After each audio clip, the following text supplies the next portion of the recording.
दुनिया भर की 2 नंबरियां कोई हमसे सीख ले। यानी 2 नंबरी तो जैसे हमारा कौमी ब्रांड बनती जा रही। शहद में शीरा, दूध में पानी, घी में केमिकल और मुर्गियों की अंतड़ियां, हल्दी में मसनूई रंग, सुर्ख मिर्चों में ईंटों का बूरा, काली मिर्च में घोड़े का दाना और पपीते के बीज, जूस में रंग और जाली फ्लेवर्स, चाय की पत्ती में चने के छिलके, आटे में रेती, चने के आटे में लकड़ी का भूसा, फलों को मीठे इंजेक्शन, सब्जियों पर रंग, पेट्रोल में गंदा तेल, बच्चों की टॉफियों में जहर आलूद मटीरियल, बकरे के गोश्त को पानी के टीके लगाकर उसका वजन ज्यादा करना,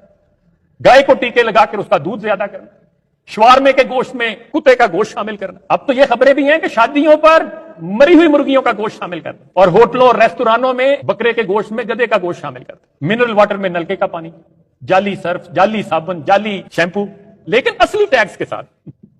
2 नंबर दवाइयां लेकिन असली पैकिंग में। अस्पतालों में मरीजों के गुर्दे निकाल के बेच दें, दिल के ऑपरेशन में जाली स्टंट डाल दें, मियां बीवी में झगड़े, माँ बाप की नाफरमानी, रिश्तेदारों से कतई रहमी, पड़ोसियों से बदसलूकी, उस्तादा के साथ बदतमीजी, मोहब्बत में धोखा, ईमान में मुनाफिकत, नाप तोल में कमी, ठेकों में रिश्वत, नौकरी में सिफारिश, कारोबार में हेरा फेरी, अमीरी में तकब्बुर, गरीबी में नाशुक्री, इल्म पर गुरूर और बगैर अमल के इल्म, इबादत में रियाकारी और इमारत में दिखावा। ये हैं हमारे कौमी आदात व एतवार, और चाहते हम ये हैं कि अल्लाह की रहमतें हम पर नाज़िल। या अल्लाह हमारे हालात क्यों नहीं बदले।